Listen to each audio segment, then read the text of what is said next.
Hello guys, gals, non-binary pals, and waterfowls. It's me, Big Mike, and welcome to the fourth episode in my playthrough of Doki Doki Literature Club Plus.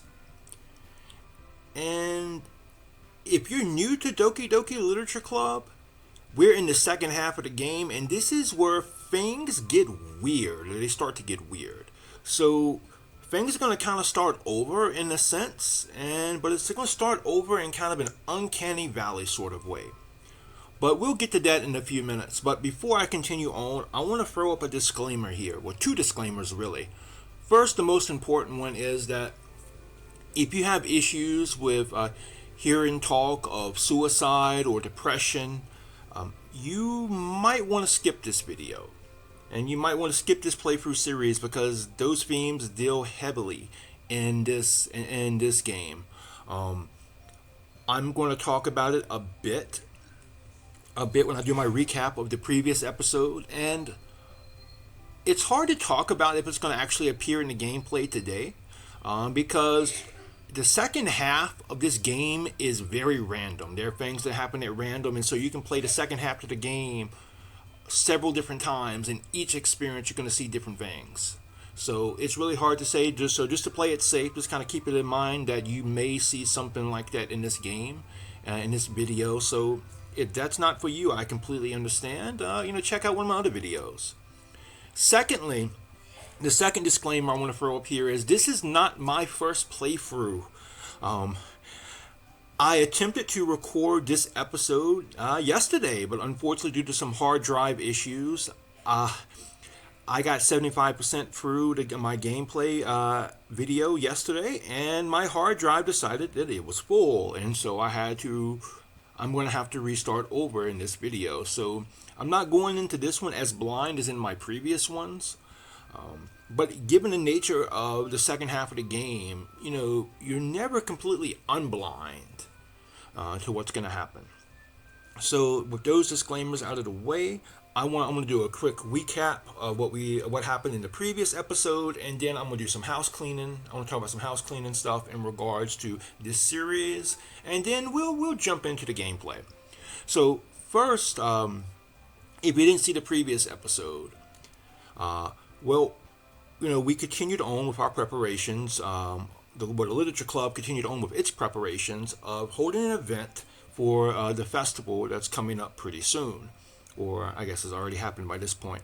But anyway, and we unfortunately, in our pursuit of Sayuri, we discovered that Sayuri has been dealing with mental health issues all of her life, especially depression. And so she left school early, and after she left, Monica, she wanted to assign us to help one of the other girls in tasks regarding preparing for the festival.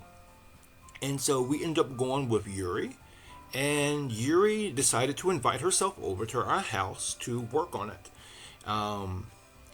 And just shortly before she came, we went over to check on Sayuri, who's our neighbor, and that's when she dropped a bombshell on us that she has been dealing with depression her whole life. So Yuri comes over, we have some intimate time together, and she leaves, and right as she's leaving, Sayuri comes out and confronts us. And so we finally confess to Sayuri, and we become an official couple. But then, the day of the festival, which we plan to spend together, we show up to the festival, and Sayuri's not at school. So we run home to check on her, only to find that she's hung herself. And that's when shit really starts to hit the fan, and everything glitches out. We get a game over screen, and we wind up with this mess you see on the screen right now. So that's where we're at now. That's where we're starting at. Now, some house cleaning stuff we need to talk about here. First, if this is the first video of mine that you're watching, my videos aren't normally like this. I normally write scripted videos, or at the very least, I go into a video with an outline of what I want to say. Not with these playthrough videos. With these playthrough videos, you're getting uncut, all natural, unedited Duck Daddy, baby. So make it at what you will. I try to keep these videos largely unedited, so you can hear a lot of uhs, a lot of ums, a lot of stumbling over words. Also, now that being said, I am running this game. This is the Windows version, and I'm running it in Linux. And so there is a glitch in where if I click outside of the game screen, then I will have to close the game and reopen it because it's going to fail to recognize my mouse after that in the game. And so in that case, I will edit it together if that ends up being multiple videos, as I'll have no choice but to do that. And also, that's why you can see me saving the game multiple times because of that. Because otherwise, really, game saves don't really matter in this game. Thirdly, was it second or thirdly? Anyway, do not turn my simping or lusting after Monica into a drinking game. You will die of alcohol poisoning if you do that. I don't think I have to say that again, but just to be safe.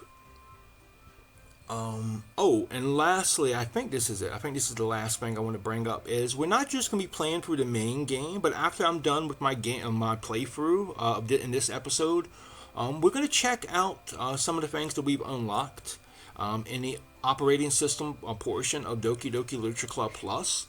Namely, mostly just the emails and maybe check on the side stories. We're not going to play the side stories because I'm planning on saving that for its own series. But we're going to check and see if we unlocked any. The last thing I wanted to talk about for real this time.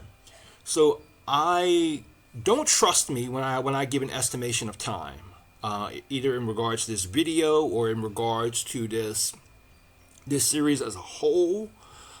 As I mentioned on my Blue Sky earlier this week, gameplay time when you're playing by yourself and gameplay time when you're making a playthrough video or maybe you're live streaming, it's vastly different. I've learned. And I don't trust my time estimation skills in regards to estimating the playthrough time, but I would love to get the third 25% of this game done in this video, and leave the final 25% for the next video. So don't know if it actually happened like that, but we will see, fam. And with all of that out of the way, let's jump into this digitized hellscape that is Doki Doki Literature Club Plus, the second half. Also, one more thing. Because I had to play this, because I attempted to make this video yesterday, I'm not sure if we're going to get the full experience of when you first enter the second half. So if not, please forgive me. Alright, let's start.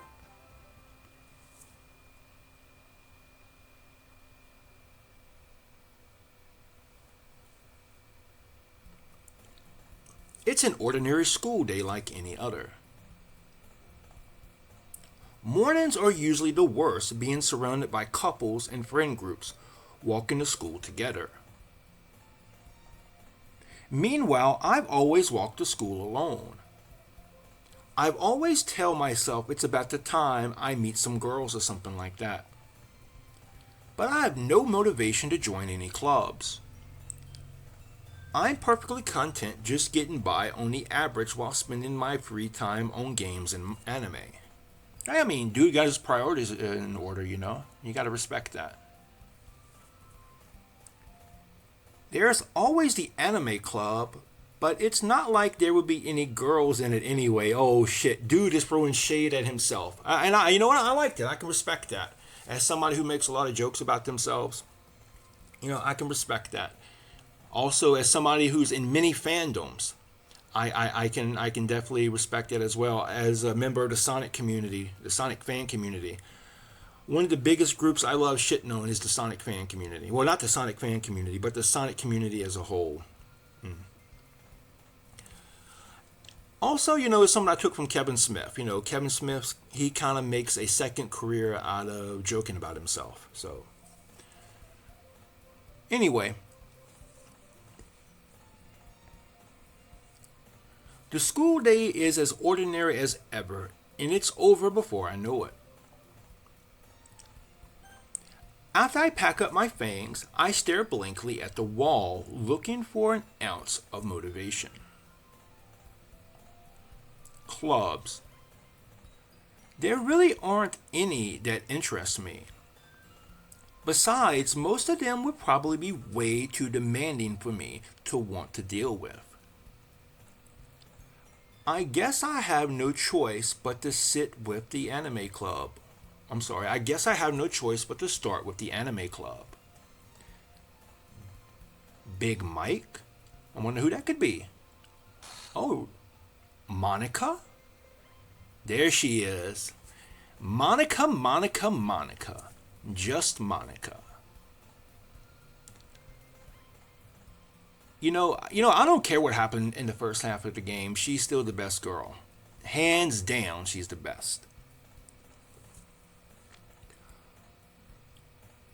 Oh my goodness, I totally didn't expect to see you here. Oh, look at that face. Look how happy she is to see us. It's been a while, right? It's been a while, right? Ah. Yeah, it has. Monica smiles sweetly. Ooh, I bet that smile could just melt you inside too. Mm-mm. We do know each other. Well, we rarely talked, but we were in the same class last year. Monica was probably the most popular girl in class. Smart, beautiful, athletic. I mean, Gal is the total package, fam. I mean, she's got the looks, she got the bronze, and she got the brains. And you know what? As much as I shit on the main character in this game, dude, he recognizes Monica for what she is, and game respects game, fam.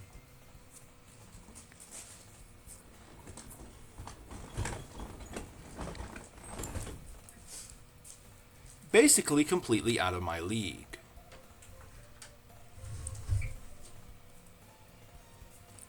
So having her smile at me so genuinely feels a little. What did you come in? What did you come in here for anyway? Oh, I've just been looking for some supplies to use for my club. Do you know if there's any construction paper in here? Or markers? I guess you could check the closet. Hey, baby, we can go check that closet together. You want to? I mean, I don't know if it's a marker, but I got a felt tip you can use. Huh? She does not look impressed by that statement. Anyway, you're in a debate club, right? About that. I actually quit the debate club. Really? You quit? Yeah. To be honest, I can't stand all the politics around the major clubs. And you know what? To be serious here for a bit, I can agree with that. I can see why she would want to quit that. Because it seems like when politics, and politics not necessarily in a governmental aspect or governmental manner, for those who may not have English as their first language, but politics, in regards to having to do certain things, getting things done, interacting with people maybe you don't want to interact with. Whenever personal politics, or not personal politics, but politics, revolving around clubs or your hobbies, or hell, even money becomes involved in what you want to do, it can kind of suck the fun or the motivation out of what you're doing. So yeah, I completely agree with Monica here. I think once something like that happens and you lose your motivation to do something, or your interest in something, or something doesn't become fun anymore because of that, it's probably time to step away from that and see if you can find another outlet for that same thing.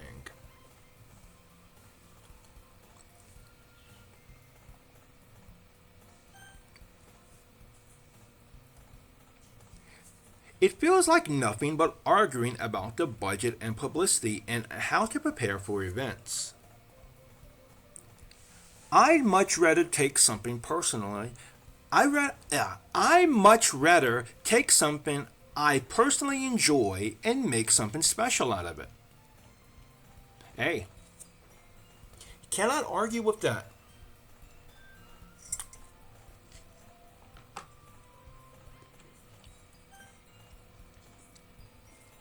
In that case, what club did you decide to join?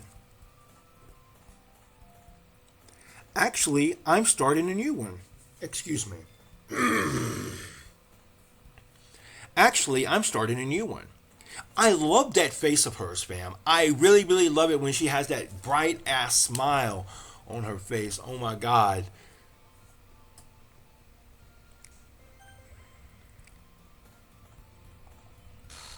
Oh, okay. That's not normal, is it? Hey, Monica, sweetie, you feeling okay? A literature club. Literature? That sounds kind of dull. How many members do you have so far? Um, it's kind of embarrassing, but there are only three of us so far. It's really hard to find new members for something that sounds so boring. Well, I can see that. I mean, a lot of people do judge books by covers, despite that classic piece of advice, and I could see how that would happen in real life.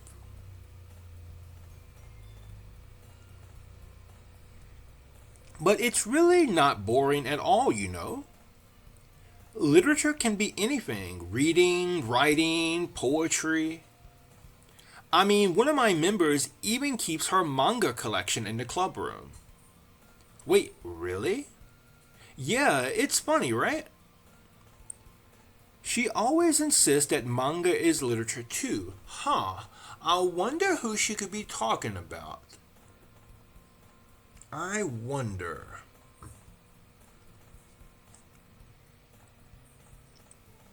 I mean, she's not wrong, I guess. And besides, a member's a member, right? Did Monica say she? Okay.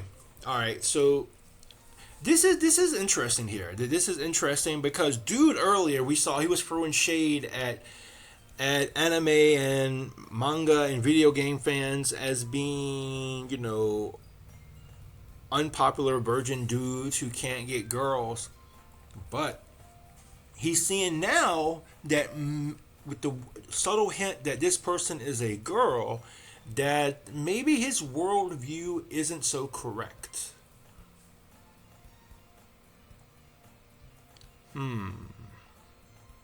Hey, Big Mike. By any chance, are you still looking for a club to join? Baby, I would join anything with you. Anything for you. Ah, I mean,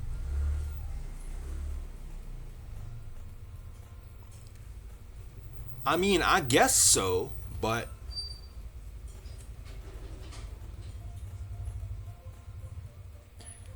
in that case, is there any chance you would do me a big favor? Baby, I would do you any day of the week. Just name the time and the place. But yeah, I'll do you a big favor. I won't ask you to join, but if you could at the very least visit my club, it would make me really happy. Girl, let me tell you what, I would do anything to make you happy. Anything. Please. Well, I have no reason to refuse. Bruh, you literally got the best girl in the school asking you please. Like, what? Like, the fuck is wrong with you, bruh? Besides, how could I ever refuse someone like Monica? Okay, there we go. So, alright. Dude got his priorities straight. Sure, I guess I could check it out. Ah, awesome. See, that's what you want to see more of right here, dude. You want to see more of that look on Monica's face.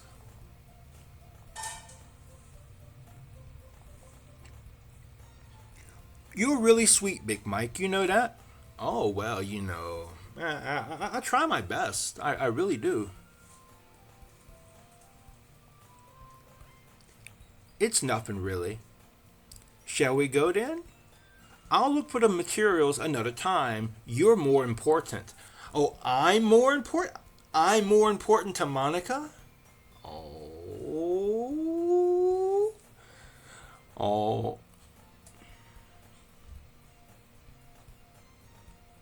Oh, she knows how to make a guy feel special.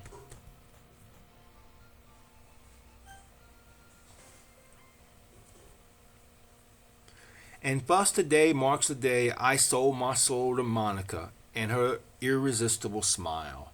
I mean, in your previous incarnation, you sold you sold your soul for baked goods. I mean, you know, you probably should never sell your soul, but Monica and her smile is a step up from last time. So and hey, I can't even judge you there because I probably would do the same thing too. Would not sell my soul for baked goods, but Monica might be a bit of a harder deal to turn down. I dejectedly follow Monica across the school and upstairs, a section of the school I rarely visit. I'm just kind of picturing now like Monica being like a mother duck and the main character just being like one of her little ducklings just kind of following her behind. Anyway, Monica, full of energy, swings open the classroom door. I'm back! And I brought a guest with me. Oh. What was that? Eh? A guest? Seriously, you brought a boy? Oh, here it comes. Here comes the resident tsundere. Way to kill the atmosphere.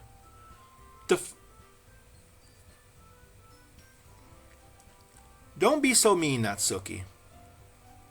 But anyway, welcome to the club, Big Mike. All words escape me in this situation. Bruh has probably never been in a situation where he had three beautiful girls. Well, this version of this dude has probably never been in a situation where he has had three beautiful girls all staring him down like this.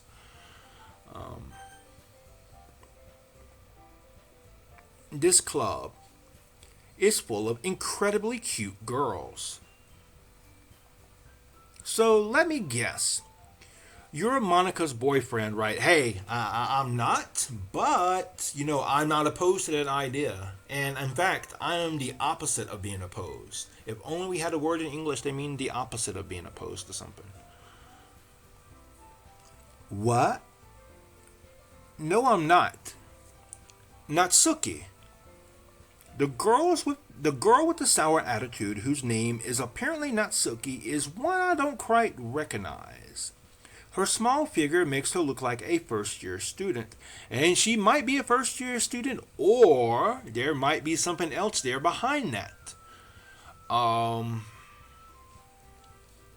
Yep. So I'll go on and talk about it right now because I don't plan on doing a playthrough of Natsuki. At least for YouTube. But essentially, and this game the original came out in 2017, so I mean it's almost a 10-year-old game at this point, the base game anyway. So I don't think this is spoilers. If it is, please forgive me. And if you want to play this game yourself, please skip ahead about maybe 3 or 4 minutes, and it'll be spoiler free. But anyway, when you play the game, you learn that Natsuki has a troubled home life. She's at the very least, she has a neglectful father. At the very least, he leaves and he doesn't care if she has food to eat, money to get food. But it's also heavily hinted at that it's more than just that he's abusive, verbally abusive, physically abusive. Like he gets drunk and maybe he beats her, and perhaps there's some other kinds of abuse going on, but but anyway, that lack of nutrition might explain why she is her size, if she's not a first year student, that is. And Dan Sabalto has said everyone in this game is 18 years old or older, so I don't see her as being a first year student. It's probably just because her lack of nutrition that she's so small, unfortunately. Um, but yeah. Uh, anyway, anyway, that's not Suki, energetic as usual, and this is Yuri, the vice president. So I like how in this universe, Yuri is actually a very sociable person. Well, not very sociable, but apparently she has to be more sociable than the other incarnation of Yuri because, hell, she's vice president. It's nice to meet you. Yuri, who appears comparably more mature and timid, seems to have a hard time keeping up with someone like Nasuki.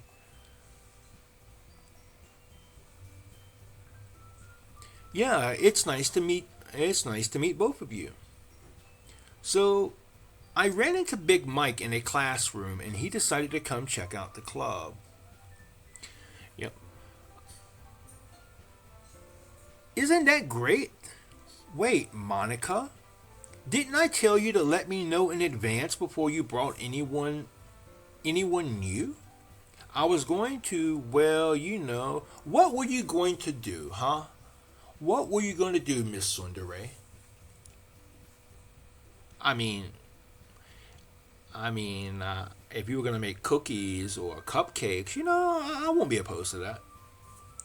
Sorry, sorry. I didn't forget that, but I just happened to run into him.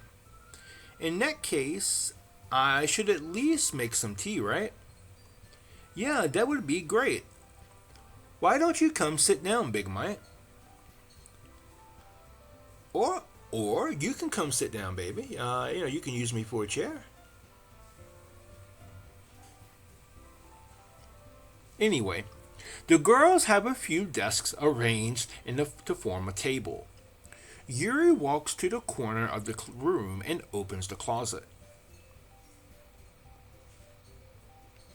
Meanwhile, Monica and Natsuki sit across from each other.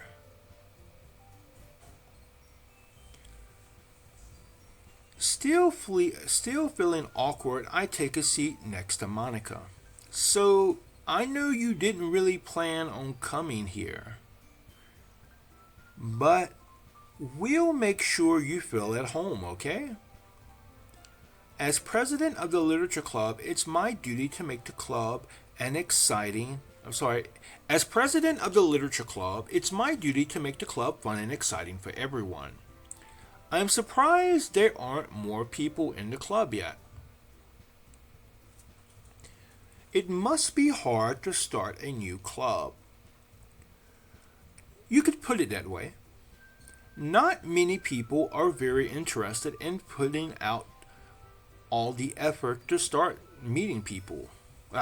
Not many people are very interested in putting out all the effort to start something so new. Especially when it's something that doesn't grab your attention like literature. You have to work hard to convince people that you're both fun and worthwhile. But it makes school events like the festival that much more important. I'm confident that we can really grow this club before we graduate. Hey, she's confident. I got, simping aside, I will say simping aside, um, it's kind of interesting. I love a confident woman, but at the same time, I also love shy women too. You know, you know, the duality of Mike perplexes Mike sometimes.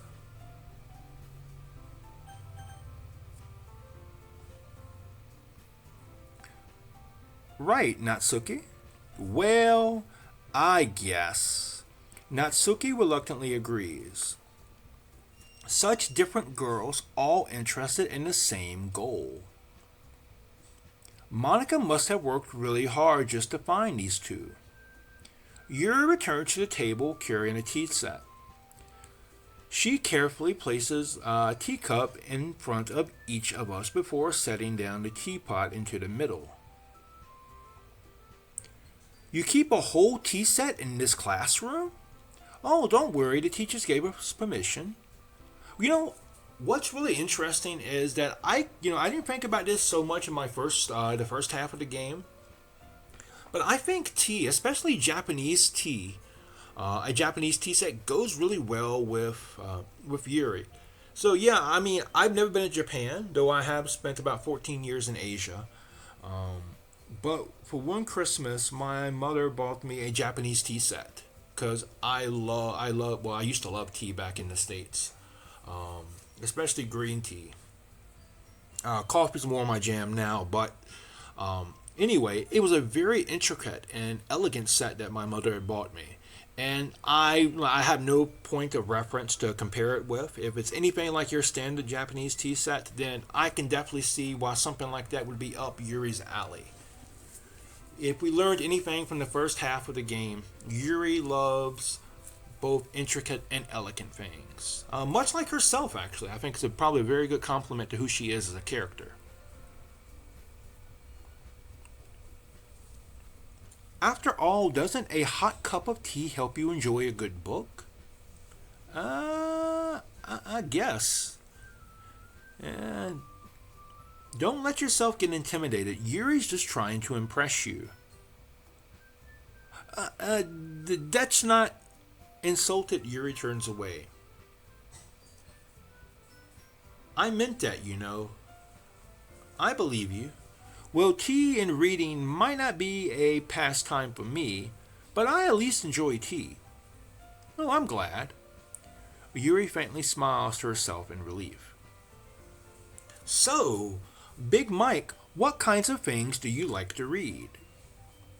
Well, considering how little I've read these past few years, I don't really have a good way of answering that. Manga? I mutter quietly to myself, half joking. Natsuki's head suddenly perks up.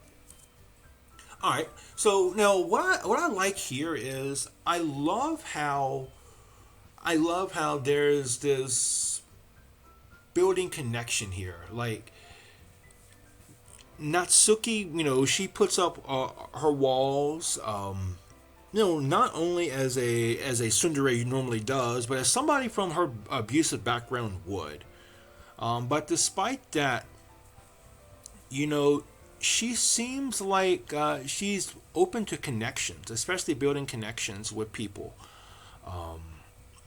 over shared interests. And I think, despite the fact that that these two that Natsuki and the main character might get off to a rocky start, I do think there is a good basis there for for friendship. And I'm not saying that friendships or relationships always have to have shared interest, but because I've known people who have nothing in common to really hit it off, to really be a good pair, and both platonically and romantically. But having that shared interest, is a good conversation starter. It's something that you can talk about and can maybe get your foot in the door for a relationship. So I do think that's really cool. Also, I love it. I mentioned this earlier, but I love how dude is having his worldview challenged here by seeing a female otaku. Maybe I'm not sure if we can classify. Well, I don't know if otaku applies to manga too, but it, definitely applies to anime. But anyway, so it's really cool to see that. Natsuki's head suddenly perks up. It looks like she wants to say something, but she keeps quiet. Not much of a reader, I guess. Well, that can change. What am I saying? I spoke without thinking after seeing Yuri's sad smile. Anyway, what about you, Yuri? Well, let's see. Yuri traces the rim of the teacup with her finger. Oh, I wonder what other surface that finger has traced. My favorites are usually novels that build deep and complex fantasy worlds. The level of creativity and craftsmanship behind them is amazing to me. And telling a good story in such a foreign world is equally impressive. All right, you know what? I have to admit, I agree here with Yuri. So I'm a huge lover of fiction. I'm a huge lover of historical fiction, especially, especially in films like those by Quentin Tarantino, for example. I love how he takes history and he twists it. So even if you know history, um, you know you can enjoy the story without the ending being spoiled. I do love those movies set in historical settings, those stories set in historical settings, but I also have a great deal of respect for those stories who take place in a brand new world, a world the author has to create. Unlike Pokemon, for example, Pokemon is a really great example of this. It takes place in a world with creatures very different from our own, with technology not like our own, with its own history and lore. And I find that world building to be a very interesting and a very fruitful exercise. Not oh I get well, as a writer I find it to be a great exercise, but as a reader I find it to be something rather enjoyable because it shows a lot of thought and efforts put into something. Anyway, Yuri goes on clearly passionate about her reading. She seemed so reserved and timid since the moment I walked in, but it's obvious by the way her eyes light up that she finds her comfort in the world of books, not people. And you know what? I will, again, I forget who said it. I think it was Luqman al Hakim, but he said that a good book often serves the place of a good companion. And so, and I think that's true. Books can make great companions. There are many times many people wish they can go back and have conversations or talk to either current famous people or people long since dead in the past. And unfortunately, most of us are never going to get a chance to sit down with somebody famous, and that's probably a good thing. And we're never going to be able to talk to somebody in the past. But if they left any writing, engaging with that writing, reading it, writing thoughts about it, is a way of engaging in conversation with such. So. I do think books can make a great companion. Anyway, but I like a lot of things. Stories with deep psychological elements usually immerse me as well. Isn't it amazing how a writer can so deliberately take advantage of your own lack of imagination to completely throw you for a loop? And I love that. I really love that. And that's actually kind of one of the things I love about this game. So I love it when a writer will use your own expectations against you like a judo master.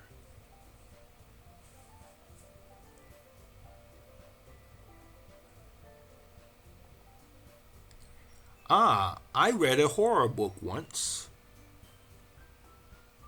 I desperately grasp something I can relate to at the minimum level. Hey, well, dude at least is putting forth effort, and none of us can really control what we're good at or what our interests are. But the fact that you make an effort like this dude is, it's respectable. At this rate, Yuri might as well be having a conversation with a rock. I'd expect that from you, Yuri. It suits your personality. Is that so? Really, if a story makes me think or takes me to another world, then I really can't put it down. Surreal horror is often very successful at changing the way you look at the world, if only for a brief moment. I hate horror. Well, I mean, I won't say I hate horror in and of itself personally, but I hate how horror is done a lot of the times. A lot of times they can feel cliche, repetitive, especially if you like slasher movies. But I do enjoy horror films that are unique and do something very different. As I mentioned in the first or second episode of this playthrough, that's one of the reasons why I really love the Human Centipede films. Or at least the first one. The first one did, was very different. The last two, I mean, didn't really bring anything new to the table, but just enlarged the situation a bit. Anyway. Oh, why is that? Well, Natsuki's eyes dot over to me for a split second. Never mind. That's right, you usually like to write about cute things, don't you, Natsuki? What? So you're telling me the resident tsundere is moe too? What gives you that idea? You left a piece of scrap paper behind last club meeting. It looked like you were working on a poem called Don't You Say It Out Loud and Give That Back. Fine, fine. Natsuki, you write your own poems? Well, I guess sometimes. Why do you care? Oh, well, sorry for trying to take an interest in something you might like. Jackass. Anyway, I think that's impressive. Why don't you share them sometimes? No?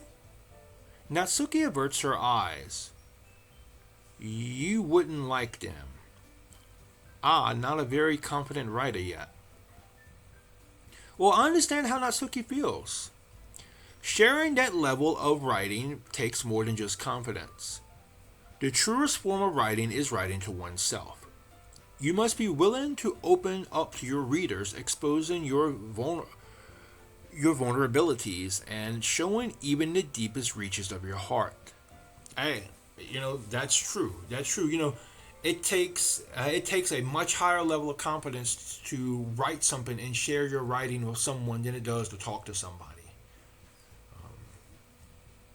If, for example, if I'm interested in a woman and I go and I talk to her, unless he's secretly recording me, my words are going to dissipate after she hears them. I mean, they might stick in her mind, but nobody else is going to be able to see those or hear those words come out of my mouth. But if I write her a love poem or a love letter, those words are there for as long as she keeps that or that paper exists.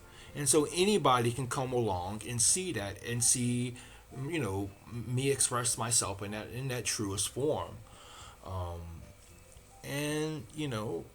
So it takes a bit more confidence. You have to be confident in yourself and you have to be comfortable with yourself to do something like that.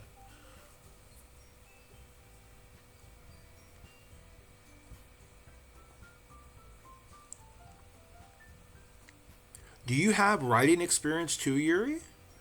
Maybe if you share some of your work, you can set an example to help Natsuki feel confident enough to share hers. I guess it's the same for Yuri. We all sit in silence for a moment. Hey, I just got an idea.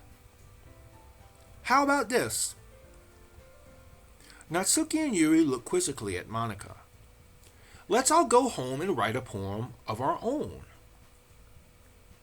Then next time we meet, we'll all share them with each other. That way, everyone is even.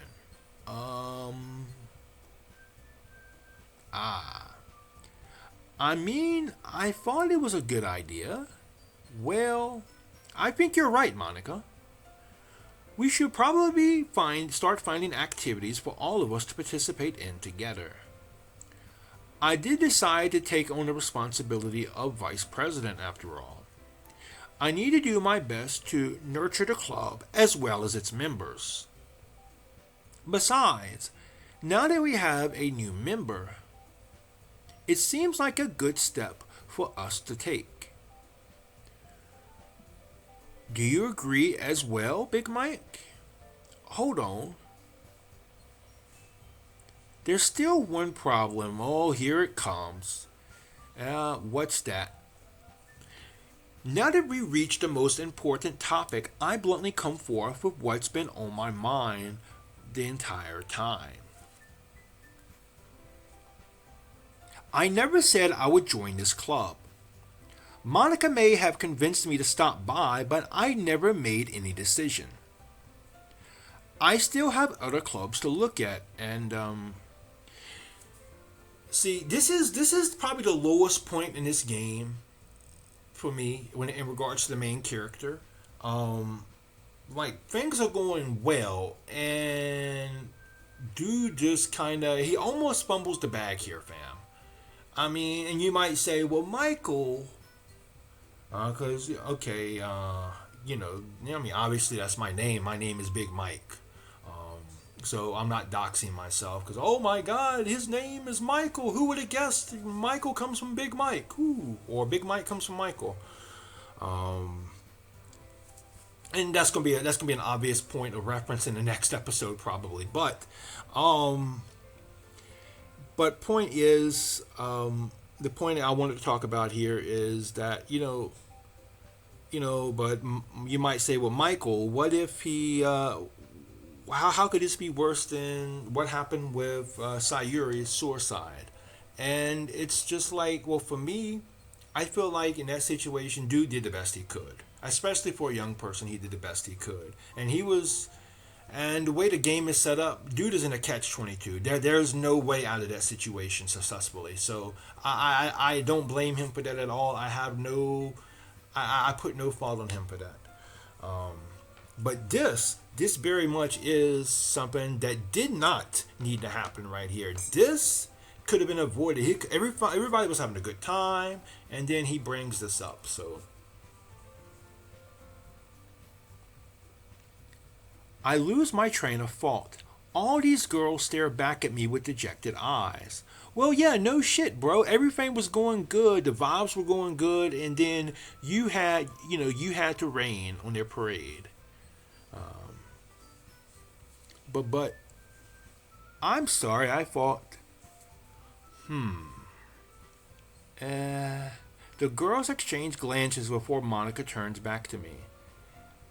I guess I need to tell you the truth, Big Mike. Bro, look at those eyes. Look how you didn't hurt Monica. Look how you hurt her, bro. Look how sad she looks. Like, how could you do that, bro?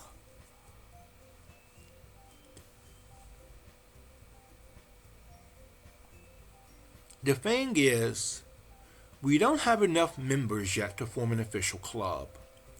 We need four. And I've been trying really, really hard to find new members. And if we don't find one more before the festival, I'm defenseless against these girls. You should feel bad for this. You really, really should feel bad for this, fam. How am I supposed to make a clear headed decision when it's like this? I would feel terrible for letting everyone down in this situation. And besides, the club itself seems pretty relaxed. So if writing poems is the price I need to pay in order to spend every day with these beautiful girls, right. Okay, I've decided then. I'll join the literature club. One by one, the girls' eyes light up. Oh my goodness, really? Do you really mean that, Big Mike? Yeah. It could be fun, right? You really did scare me for a moment. I mean, if you really just left after all of this, I would be super pissed. I mean, you're always pissed. I mean, so what difference would that make?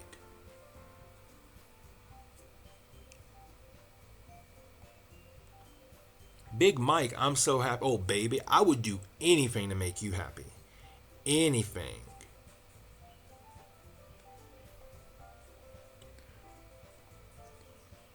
We can become an official club now.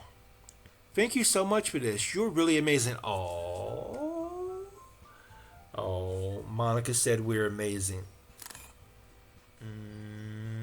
And I totally did not just take that snapshot so I could fantasize about later. I promise.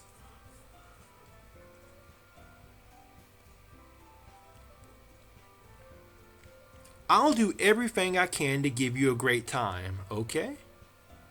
Oh, you'll do everything you can to give me a good time, huh? Huh? Okay, that one's too easy. I'm not gonna go there. See, on What's Up, Big Mike, on this YouTube channel, we are a high culture, a high brow. We don't go for the easy shots like that. But I got a couple good things she can do for me. Thanks, I guess. Okay, everyone. I think with that, we can officially end today's meeting on a good note. Everyone remember tonight's assignment. Write a poem to bring to the next meeting so we can all share. Monica looks over at me once more. Big Mike, I look forward to seeing how you express yourself. Baby, you got time after the club meeting's over with? I can show you some very interesting ways in which I express myself. Bring some tissue. Eh? Yeah. Can I really impress the class star Monica with my mediocre writing skills? I already feel the anxiety welling up inside of me. Well, I do admire how even though this guy he's real with himself, he's just starting out, so he knows he's not going to be the best in the world. He knows he's not the best in the world, and yet he's already trying to. He's thinking about impressing Monica, and you know what? I really have to admire that, because okay, if I can be serious for a moment, okay, I know I joke around a lot. If I can be serious, if one thing I've learned over YouTubing is that never be afraid to throw a punch above your weight class, because you never know what's going to happen. Okay, if it doesn't land, so what? You're not in any worse position than you were before. But if it does land, then that's a great opportunity. And early on in my YouTubing, I was able to land such an opportunity with the amazing Kitty Minx. I still to this day I can't believe I was able to talk with this amazing adult film star. So yeah, but the point being is I took that shot and it landed. So don't ever be afraid to take a shot.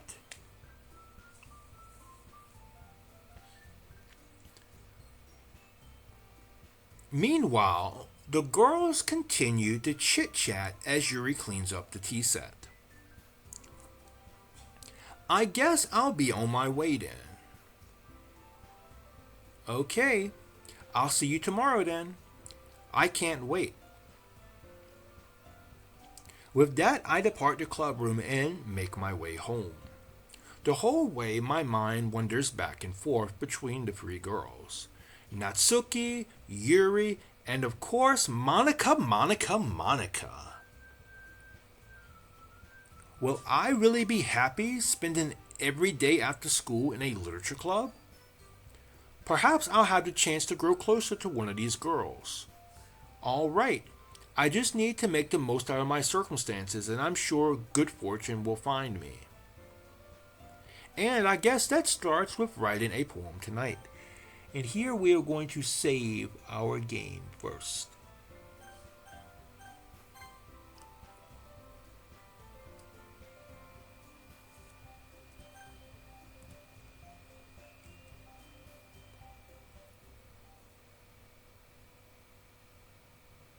You've unlocked a special poem. Would you like to read it? Now, just kind of throwing this out here. Now, this part is random, so I don't know what I'm gonna see. It could be something. It's always random. So just kind of throwing that out there. If you're watching this and not just listening to me, just kind of be advised. A joke. A man walked into a club. In the club, there was a girl who liked him very much. They spent some time together, and then she liked him even more. One day, the girl realized she was in love with him. Before disaster could happen, a third party intervened with her programming. Suddenly, the girl hated herself for being in love. This contradiction caused the script to derail. The universe started to collapse, and she killed herself just in time. Oh, all right. Well, as I mentioned before at the start, part two is very random. So sometimes you'll see things, sometimes you won't. Like in the playthrough I attempted yesterday, I didn't get this. I got a picture called Happy Thoughts, in which it was a poorly drawn picture of Sayuri hanging herself. Now, I played this. In fact, I played through DDLC and DDLC Plus several times each, and I've never seen this. So this is completely new to me. But this definitely is talking about Sayuri. This is definitely there is no two ways about that. This is definitely Sayuri. And the universe started to collapse. Or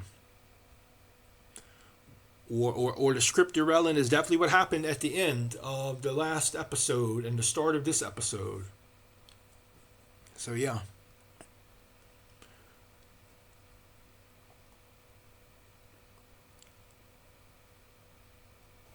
So now in this second half of the game, there are only two options to go after. There's Yuri and Natsuki. I prefer to go after Yuri. Well, first off, I'm a lover of Yuri. Okay. Secondly, I love mature women. I love older women. I love a woman with experience and sophistication. That's what I really love.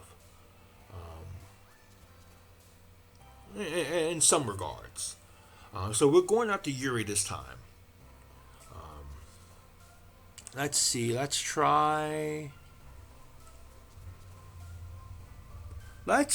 agonizing. I feel like agonizing would be a good choice here. Wrath. Passion. Oh. Okay. Tears. Desire. Suicide. Disaster. Anxiety. Crimson. Unstable. Yeah, I think unstable definitely describes Yuri. Inferno. Contamination. Extreme. Yeah, Yuri is definitely extreme. Uncontrollable. Graveyard.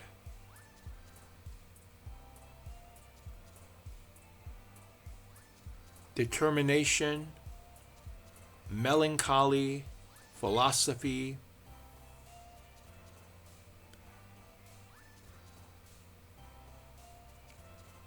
Alone.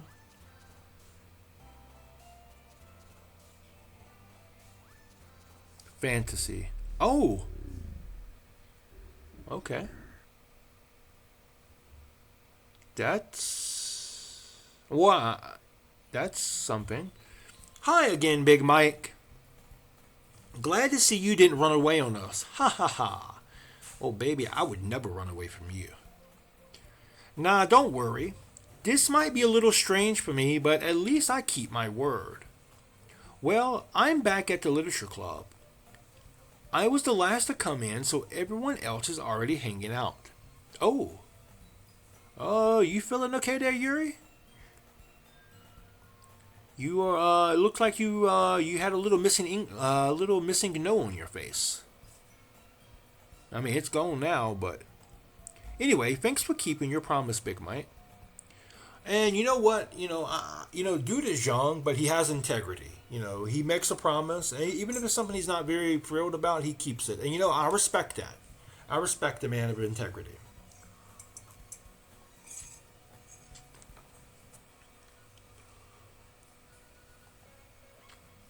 I hope this isn't too overwhelming of a commitment for you, making you dive headfirst into literature when you're not accustomed to it. Oh. Oh, come on, like he deserves any slack. You already had to be dragged here by Monica. I don't know if you plan to just come here and hang out or what, but if you don't take us seriously, then you won't see the end of it. The fuck you gonna do about it, huh? Oh, oh. Well, hi, Monica. I'm very happy to see you, sweetie, but you're kind of standing in the middle of my ability to read. Natsuki can certainly have a big mouth for someone who keeps her manga collection in the club room. Natsuki finds herself stuck between saying Monica and manga. Manga is literature. I love that face. I love that face here on these characters. It looks so adorable. Well, not only does the less than greater than sign look adorable, but also yeah, I really like it because it reminds me of early South Park. Manga is literature. Swiftly defeated, Natsuki plops back into her seat. I'm sorry, Big Mike. We'll make sure to put your comfort first, okay? Oh, so this is that kind of club, huh? Three girls all concerned about my comfort. Yuri shoots Natsuki with a disappointed glance. Oh, damn. So here in this, I guess Yuri has some teeth in this reality. Anyway, now that you're in the club and all, perhaps you might have interested maybe perhaps you might have interest in picking up a book to read. Well, I can't really say no either way. Like you said, I'm in this club now. So it only feels right for me to do something like that if you ask. What? I didn't mean it like that.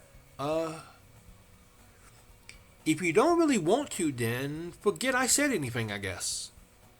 No, it's not that, Yuri. I want to try to be a part of this club, so even if I don't read often, I'd be happy to pick up a book if you wanted me to. Oh, are you sure? I just felt like, well, as vice president and all, that I should help you get started on something you might like. Yuri reaches into her bag and pulls out a book. I mean, for the quiet girl to reach in her bag and pull out a book, that's probably the least worrying thing she could pull out, especially being that it's Yuri. I didn't want you to feel left out, so I picked out a book that I thought you might enjoy. Well, that's very thoughtful of you. It's a short read, so it should keep your attention even if you don't usually read. And we could, discuss it if you want it. How is this girl accidentally being so cute? She even picked out a book she thinks I'll like, despite me not reading much. Bruh. I mean, Gao is making excuses to want to spend time with you, And as my main Jaguar man says, when the gals do that, that means they are very much interested in you. So if you guys, gals, non-binary pals, and waterfowls ever come across somebody who makes excuses just to spend time with you, then that probably means they really like you. Yuri, thank you. I'll definitely read this. I enthusiastically take the book. Phew. Well, you can read that at your own pace. I look forward to hearing what you think. And now that everyone's settled in, I expected Monica to kick off some scheduled activities for the club. But that doesn't seem to be the case. Yuri's face is already buried in a book. I can't help but notice her intense expression, like she was waiting for this chance. Meanwhile, Natsuki is rummaging around the closet. I'm really curious to talk to Yuri a little bit more, but at the same time would feel bad for distracting her from reading.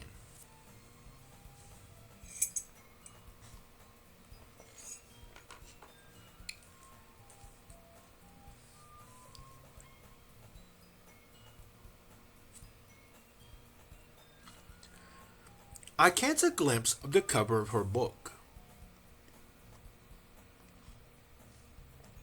It looks like the same book that she lent to me. More than that, she seems to be on the first few pages. Ah, crap. I think she noticed me looking at her. She sneaks another glance at me and our eyes meet for a split second. Yeah, guy was checking you out, fam, with that one that you didn't know, but you caught on, so hey. But that only makes her hide her face deeper in her book. Sorry, I was just spacing out. I muttered it, sensing I made her uncomfortable. Oh, it's fine. If I was focused, then I probably wouldn't have noticed in the first place. Well, I can kind of see how you were able to see me looking at you now. I mean, it looks like you might have like a lazy eye or something. And that's one hell of a lazy eye. I've never seen an eye be so lazy it actually starts to float off of a person. But you might want to go get that looked at, Yuri.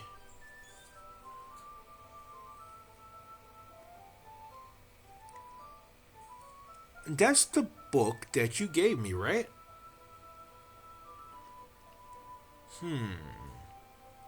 I wanted to reread some of it. Not for any particular reason. Just curious how come you have two copies of the same book. Alright, bro's starting to catch on. Bro is starting to catch on. And you know what? I think that's pretty cool because as you heard me mention probably at this point ad infinitum, the protagonists in these games tend to be very dense. Like black hole dense. But dude here, he seems like at least he's able to put two and two together.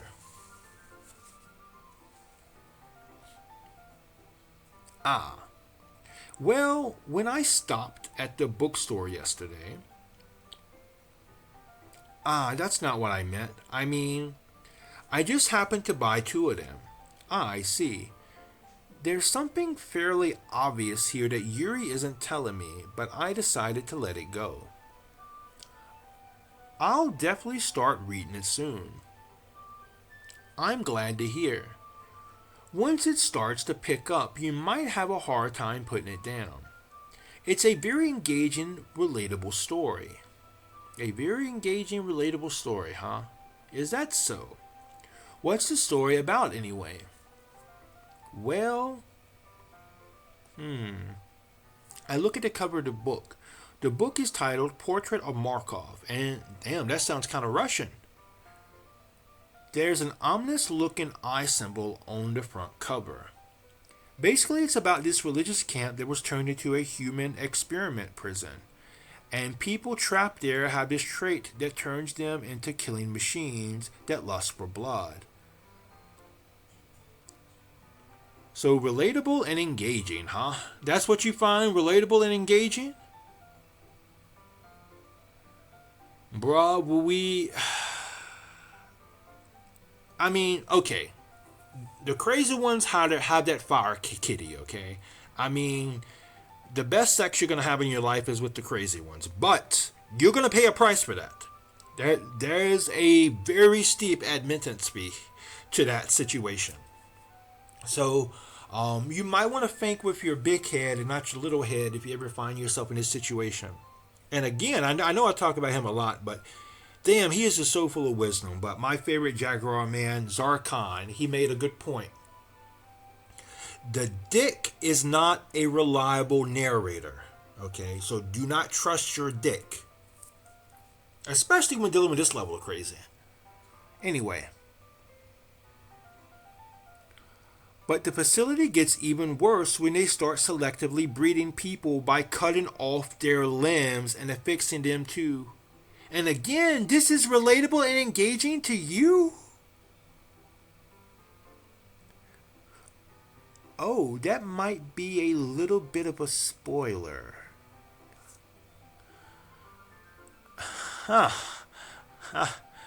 Oh, at this point, I'm not really so much worried about you spoiling the book. I'm worried about you luring me off somewhere isolated and gutting me like a fish. That's what I'm really worried about. But anyway, I'm really into it. The book, I mean. Not the thing about the limbs. Uh-huh.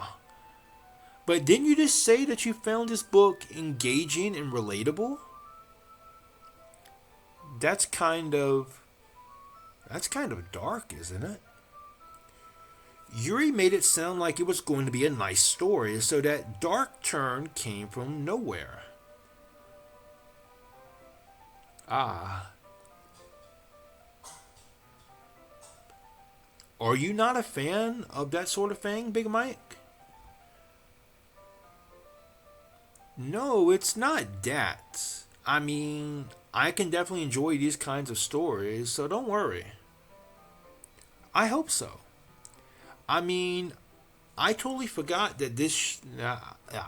Yeah, I totally forgot that Yuri is into those things. She's so shy and reclusive on the outside, but her mind seems to be completely different. Alright, serious Big Mike time here. Serious Big Mike time. So, yeah, something I kind of noticed about a lot of people, and actually myself, I know I'm kind of like this myself sometimes, or at least some phases in my life. It seems to me that the more physically restrained a person is, or the more reserved a person is on the outside, it seems like the more they're adventurous on the inside. And I don't mean that in necessarily a perverted kind of way or a sexual kind of way, but more so in like an intellectual kind of way, um, or like an artistic kind of way. Like, for example, somebody who wants, who's stuck in one location and can't really leave that location. Like, they might dream of travel, and they might, think a lot about traveling or learning things about different and far off cultures. Um, so yeah, I feel like Yuri, that's kind of Yuri here, in some regards.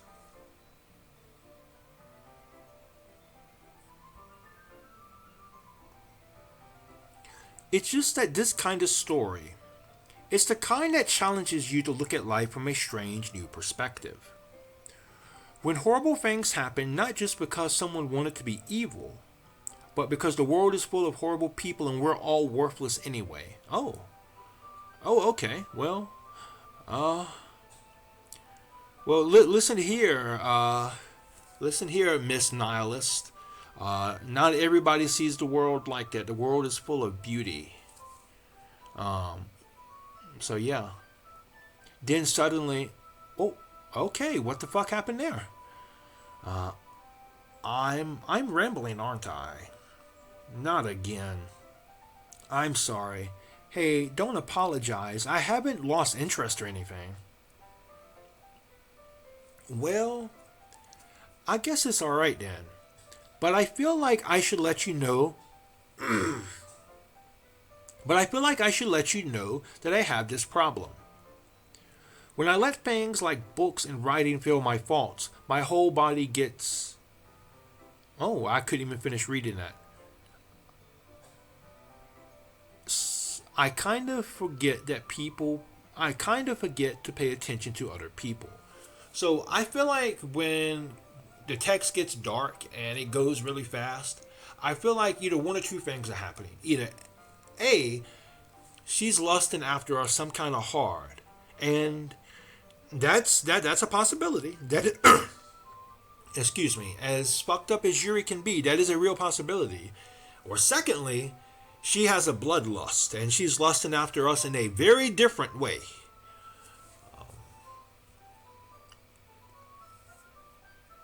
So I'm sorry if I end up saying something strange. And please stop me if I start talking too much. That's. I don't really think you need to worry. That just means you're passionate about reading. The least I can do is listen. It's a literature club after all. Ah, that's true. In fact, I might as well get started reading it, right? Oh, uh, Yuri, you okay? You, look at those eyes, bro. It's like she's a reptile. She's a reptilian. Could Liz, could Yuri be a lizard person?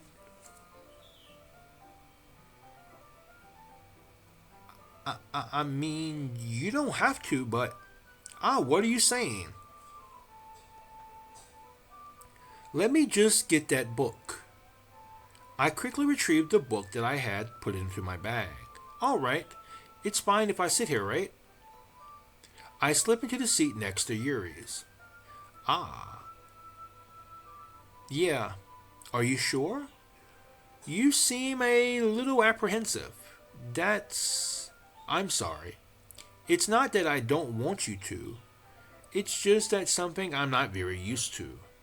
I mean, I can see that. I mean, I love reading, but I always read by myself. And I mean, I have read along with people. Like Czar once did a reading, well, a reading of Industrial Society and Its Future by Fyodor Ted Kaczynski, which is an interesting read, by the way. You should definitely read it if you haven't. But I did a read along with him while he was reading and while he was streaming his read of it. But I've never actually read something. Well, I haven't actually read something with someone else in the same room since like high school or university. So yeah, it would probably feel awkward to me now if I did that.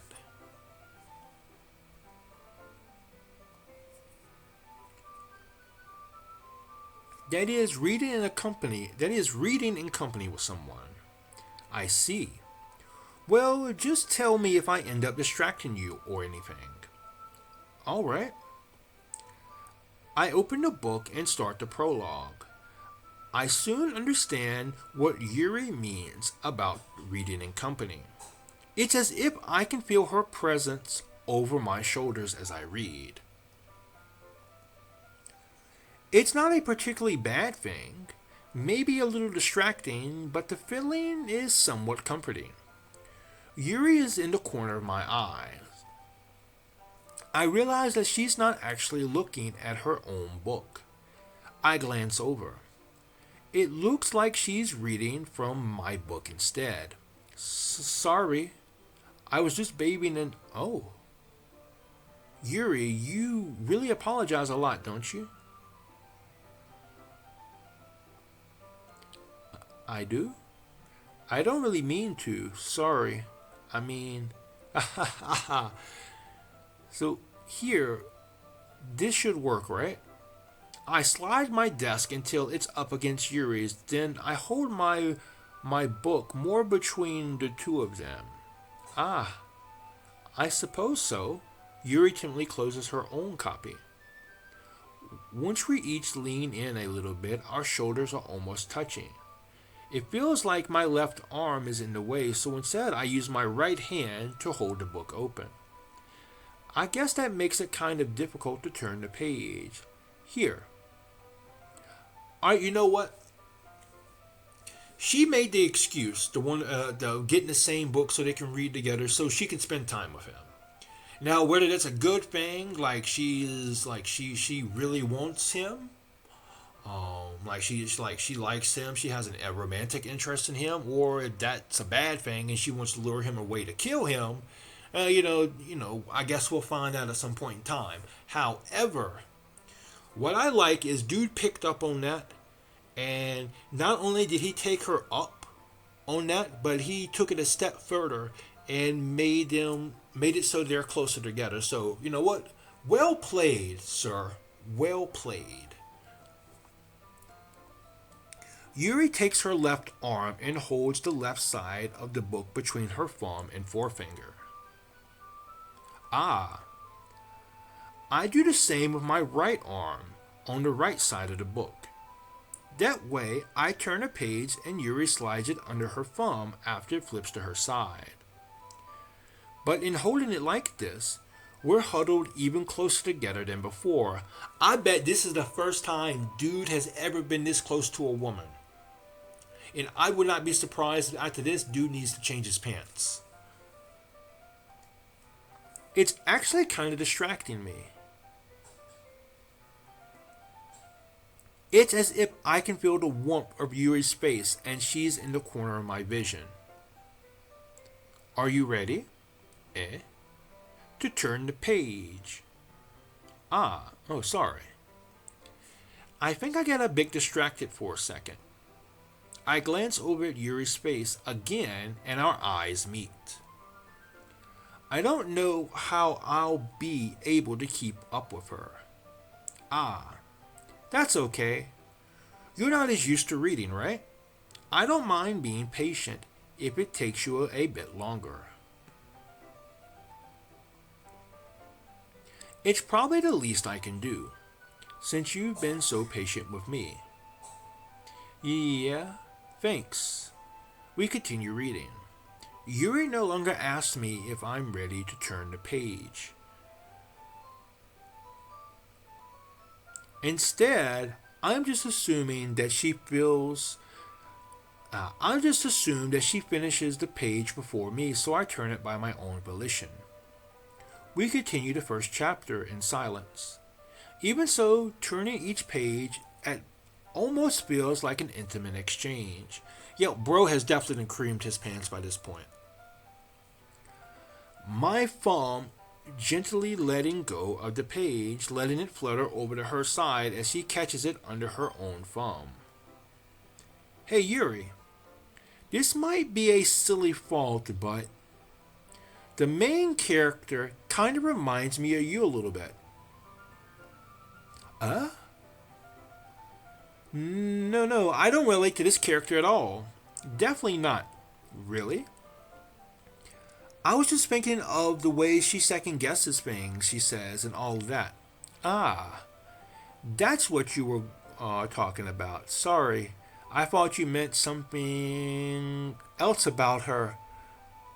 Something else? Never mind. We didn't even get to that. We didn't even get that far yet. So I don't know what caused that. So I don't know why that came into my head. She's telling on herself, bro. Like, Gal is a walking red flag. Yeah, Yuri, are you feeling all right? Yeah. No, I will say it's interesting that he brings this up, that she reminds him of the girl set in this situation. Now, because in the DDLC community, there is fan speculation that Yuri actually might be either from one of these, either from that community or from a similar community. Now, I'm not sure if this book is based on a real community or if it's fiction, but the religious group as she describes it, there are similar groups in Russia, especially in Siberia, that are very isolated. And some very dark and disturbing shit goes on there. Also, Yuri's name is not only a Japanese name, but it's also a Russian name too. So could Yuri be based on a Russian survivor of one of these groups? Also, on other historical context here, Japan does have a lot of cult activity. But anyway, I don't know if that's true or not. That she is, but it's something compelling to think about, fam. It really, really is. Anyway, Yuri's been a little fidgety ever since we started reading. You can rest if you're feeling sick or something. You're breathing a little. Am I breathing? Yuri puts her hands on her chest as if to feel her heartbeat. I didn't even notice. Anyway, I'm fine. I just need some water. Alright, don't push yourself. Yuri stands up and practically rushes out of the classroom. What on earth was that about?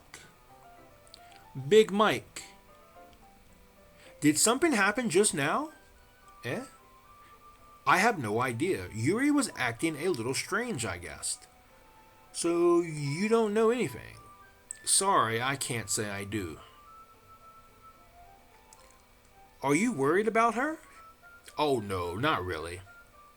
I was just making sure that you didn't do anything to her. The fuck is that supposed to mean? Hey, listen. I know you're my favorite girl and everything, but you can't be accusing me of shit I didn't do. Okay? Gal has issues on her own. She don't need nobody else to do anything to her. I'm hurt, Monica. I'm honestly hurt that you would even think that about me. Like, didn't just yesterday you said I was so important to you, and now you doing this to me? Come on, girl. You better than that, Monica. Anyway, oh no, no, nothing. Don't worry. I believe you, silly. Yuri just does this sometimes, so it's nothing alarming. Alright, if you say so. Anyway, why don't we start with sharing our poems with each other? Alright, and we are going to save our game before we do that.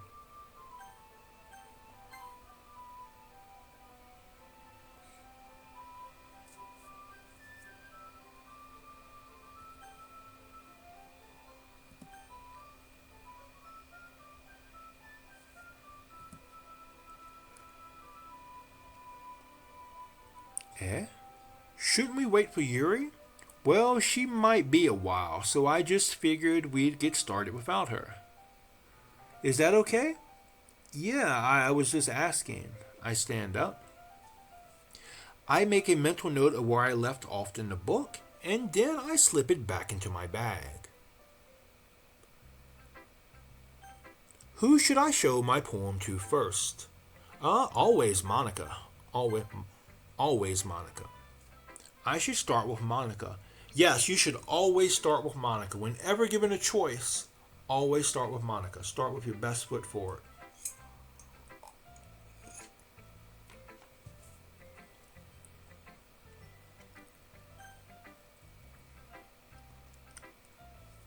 Yesterday, she seemed eager to read my poem, and I want her to know I'm putting in effort. I want her to know I'd be willing to put in something else too if she wants me to.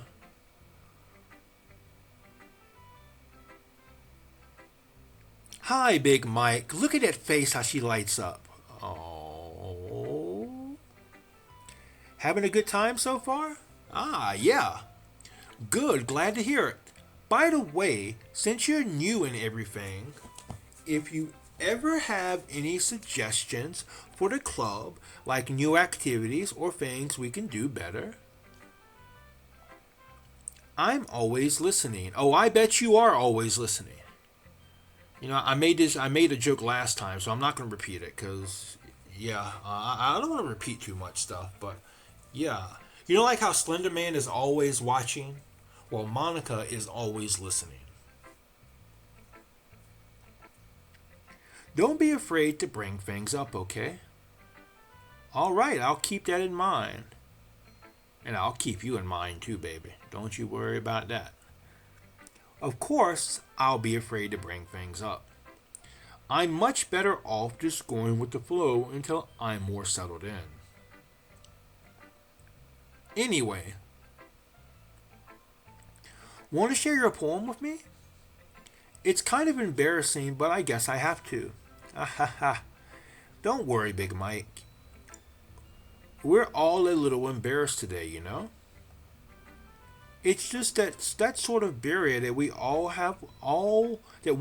learn to get past soon. Yeah, that's true. I hand Monica my poem. Great job, Big Mike.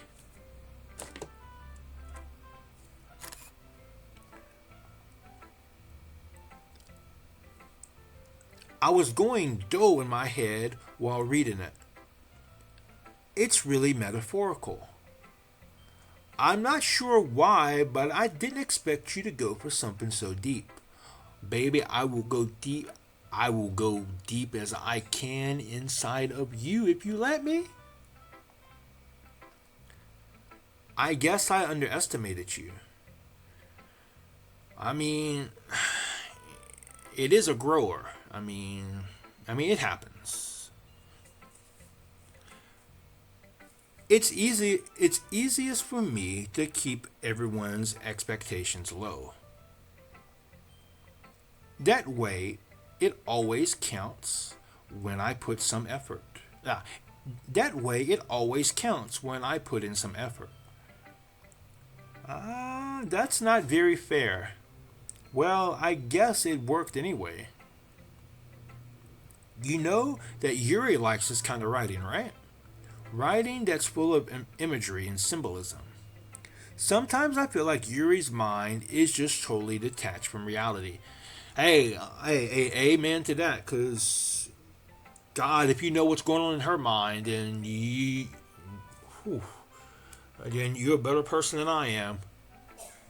Oh, I mean, I probably do know what's going on in her mind and just too scared to come to terms with it.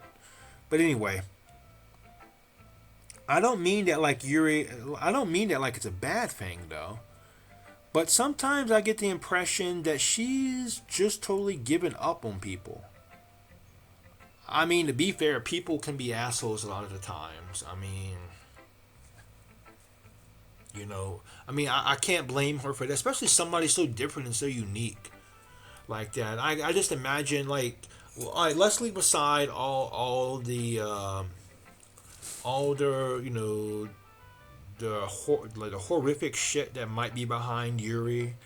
The serial killer tendencies she has and all that shit. But let's just assume that Yuri, is just a normal girl, but she's different. She's obviously very intelligent. She loves reading.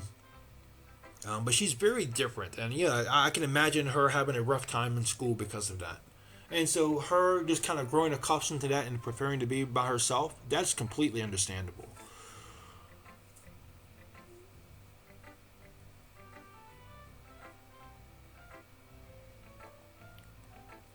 She spends so much time in her own head that it's probably a much more interesting place for her. But that's why she gets so happy when you treat her with a lot of kindness. Yeah, people who get treated like shit for most of their lives, they tend to respond like that when treated with kindness. I don't think she's used to being indulged like that. She must be really starved for social interaction, so don't blame her for coming on a little strongly. Like earlier, I think if she gets too stimulated, she ends up withdrawing and looking for a long time. Hey, I didn't think about this, but maybe, and let me just preface this by saying I don't mean this as an insult. I mean this in a very respectful way. What if Yuri's autistic? What if she's autistic? Um, autistic people, they tend, they can get overstimulated. That's a really big thing. I mean, there's also some other mental conditions or neurological conditions that involve overstimulation too. But what if she gets overstimulated and needs time away to kind of collect herself? Um, it can also explain why she's so bad with social interactions. And also, I mean, she's also very intelligent too, and she has a different and unique way of looking at the world. Which I have known some autistic people very intimately, very closely over the course of my life, and you know that's kind of what Yuri. Now that I think more about it, that's kind of what Yuri gives me. I feel like Yuri might be autistic. Again, I mean that in a completely respectful way. I don't mean it as an insult. I would never use that term as an insult. Some of the best people I've ever met in my life have, some of the friendliest, and some of the people who have cared about me the most in my life have been autistic. So, nothing but love for them, fam. Nothing but love.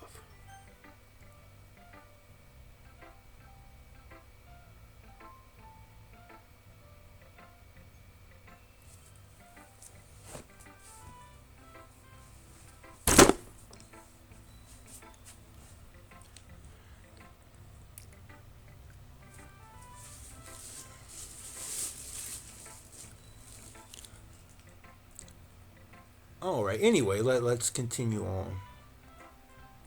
Suddenly, the door opens. Yuri! I'm back. Did I miss anything? Not really. Well, we all started to share our poems with each other. Eh? Already? I'm sorry for being late. No need to apologize.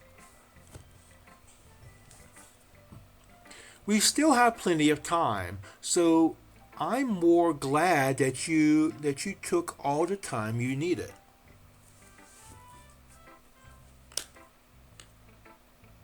All right. Thanks, Monica. I suppose I should go get my poem now. Anyway, do you want to read my poem now? Don't worry, I'm not very good. You sound pretty confident for someone who claims to be not very good. Well, that's 'cause I have to sound confident. That doesn't mean I always feel that way. Oh, I see. Huh. Well, yeah, I didn't really think about this in the first half when we went through this, but it seems like Monica is the total package. But but because of that, she feels like she has to keep up appearances.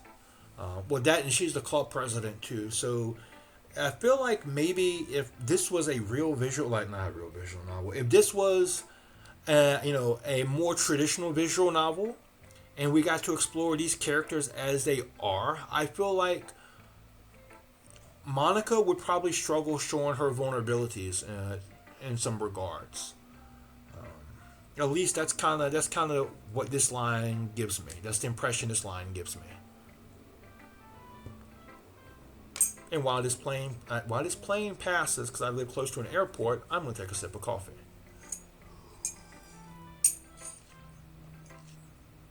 Damn, that's some good coffee. Oh, a nice robusto with a shot of ginseng in that bitch.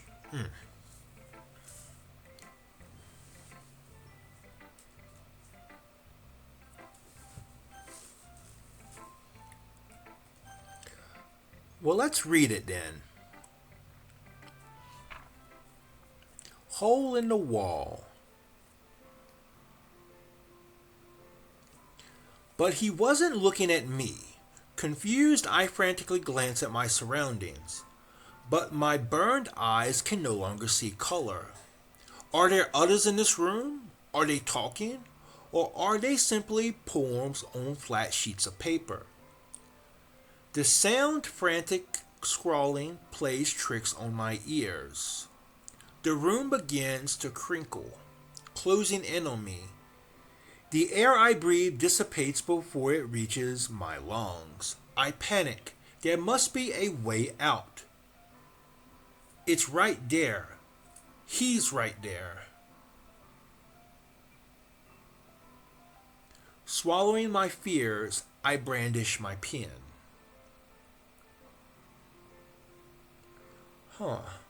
I wonder. I wonder if Monica wrote this about us.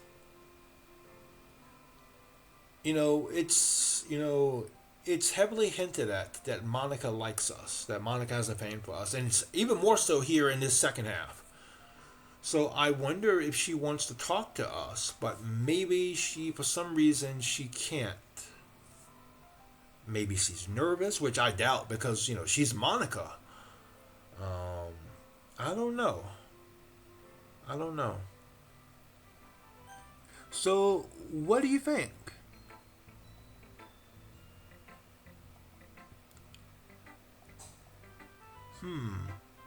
It's very freeform, if that's what you call it. Sorry, I'm not really the right person to ask for feedback. That's okay. Yeah, yeah, that kind of style has gotten pretty popular nowadays.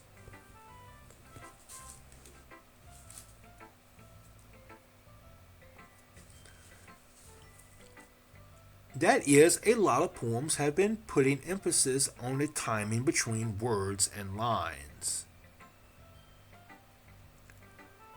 When performed out loud, it can be really powerful. What was the inspiration behind this one?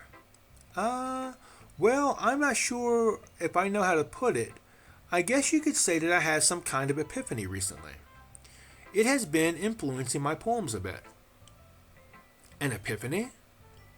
Yeah, something like that. I'm kind of nervous to talk about deep stuff like that because it's kind of coming on strongly. Maybe after everyone is better friends with each other.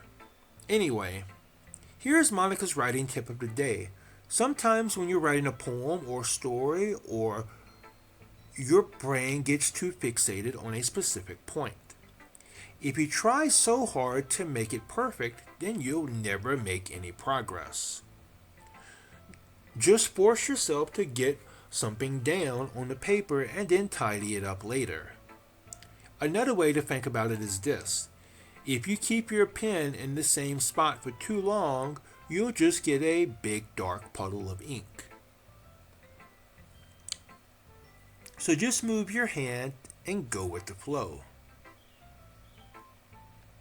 That's my advice for today.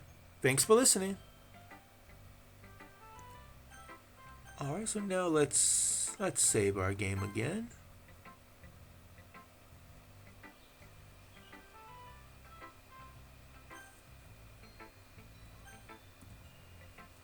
Alright, so now let's go with Yuri. Now, I love me some Yuri, you know that, right? As Yuri reads the poem, I notice her eyes lighten.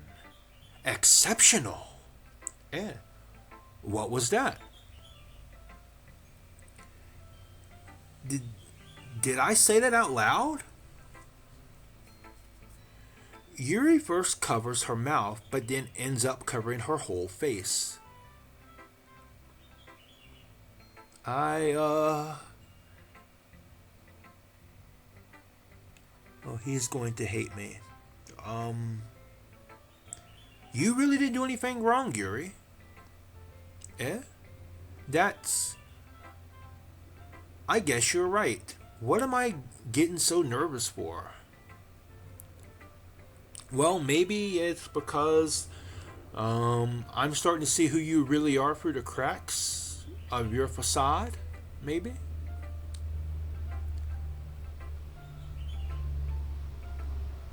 Haha. Yuri takes a breath.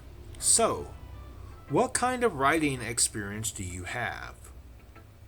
Your use of imagery and metaphors indicates you've written a lot of poetry before. Really? Wow, that's a huge compliment coming from you. This is actually my first time, really. Huh. Yuri stares at me blankly, then looks at my poem again.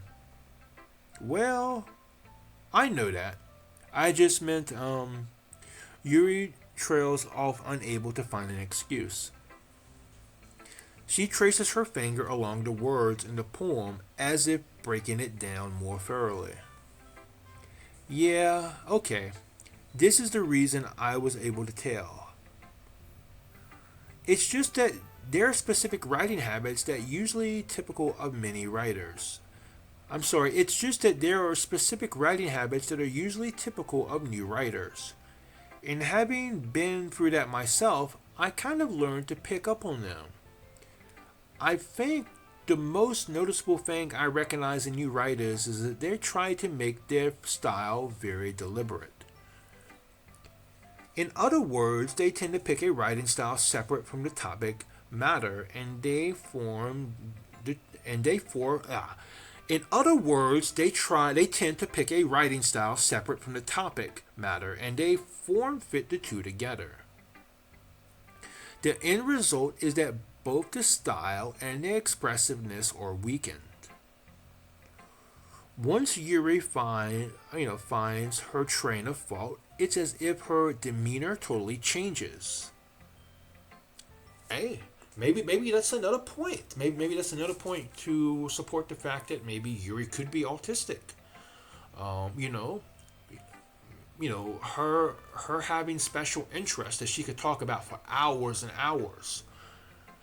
And writing and reading could be, well, not could be, but if this is true and she really is autistic, then reading and writing could be her special interest.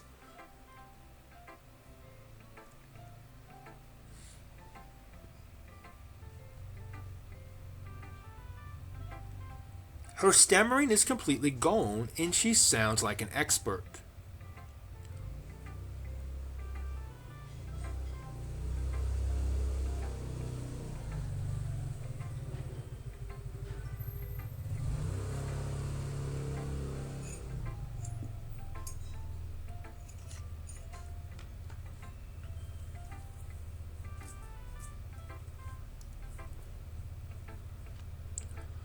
Of course, that's not something you can be blamed for.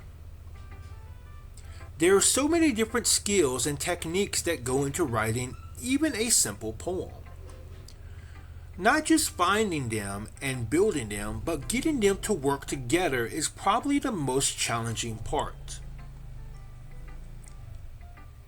It might take you some time, but it all comes with practice and learning by example and trying new things. I would say one of the things I really enjoy about writing is that experimentation with what works. Um, and also using different types of poems to tell different or to share different things.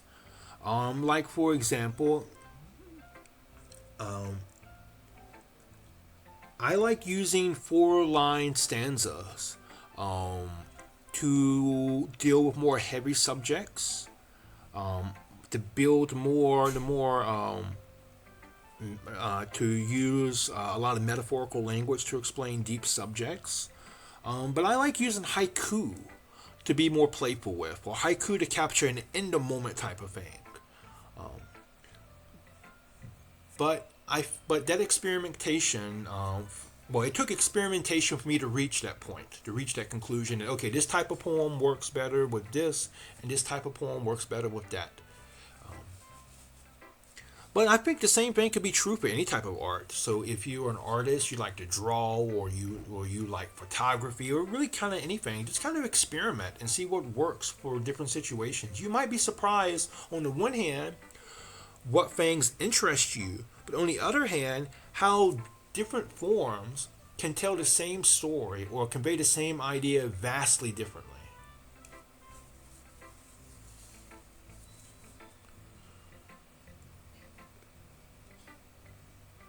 Anyway, I also hope that everyone else in the club gives you valuable feedback. Natsuki can be a little biased, though.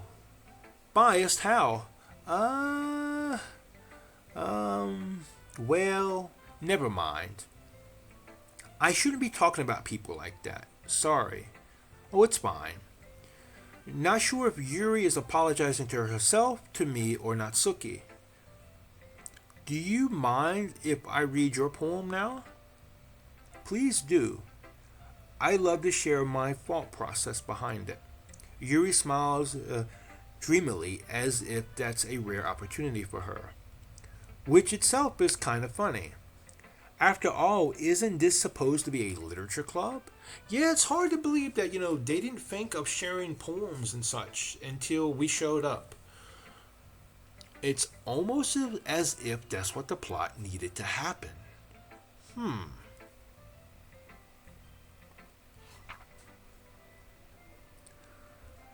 Yep. This is her same poem from from the first half of the game. I mean, it's short, so I'll try to read it.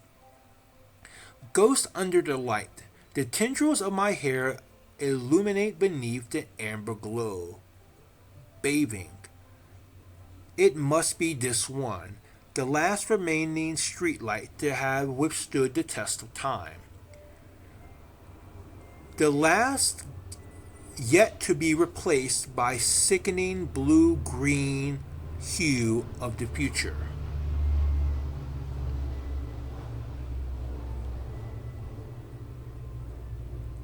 I bathe, calm, breathing air of the present, but living in the past. The light flickers, I flicker back.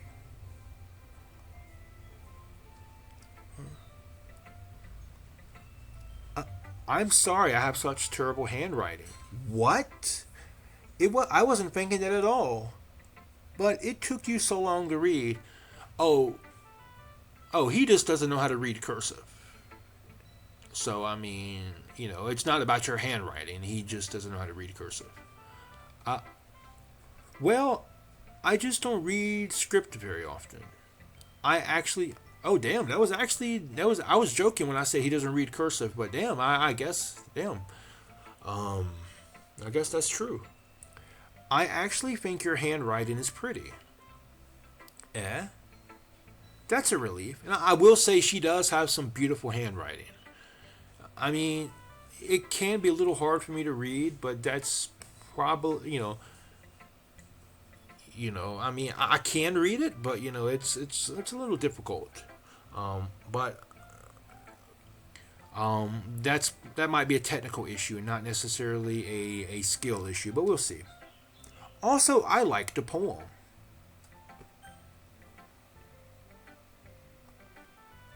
Even though it's short, it was really descriptive. It wasn't too short. I usually write longer poems. Not at all. I'm really glad you liked it. I'll be honest.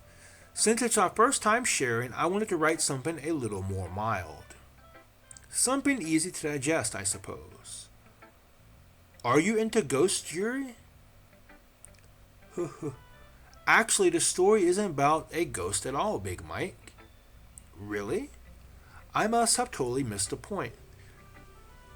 Well, I suppose you did only glance over it after all, but remember that poets often express their own thoughts, feelings, and experiences in their work.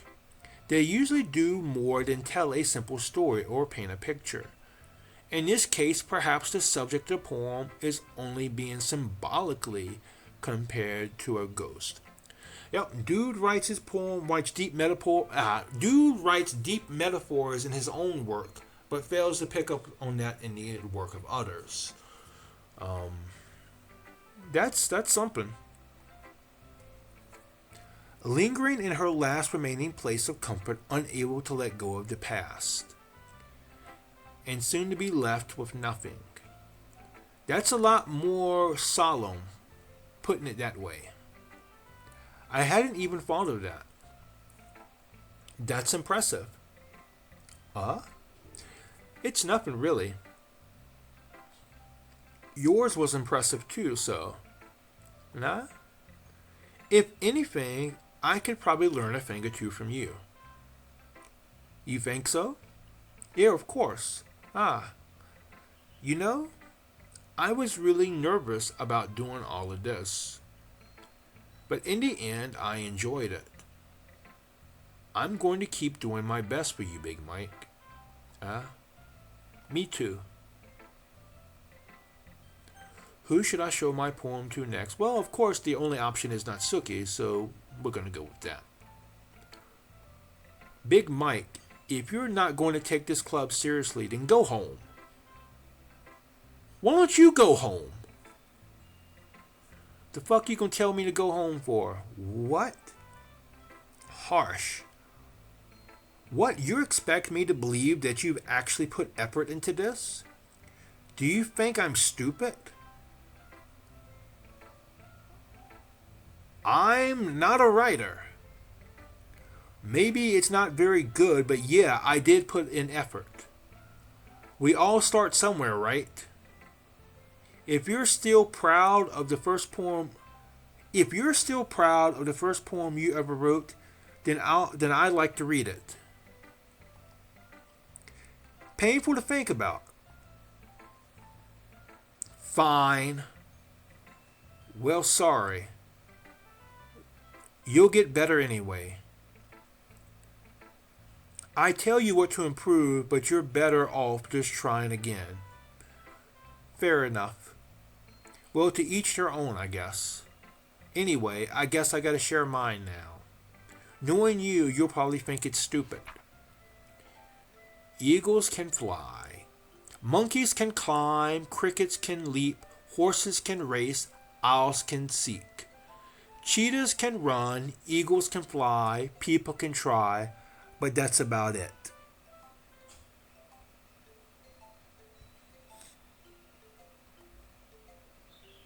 Yeah.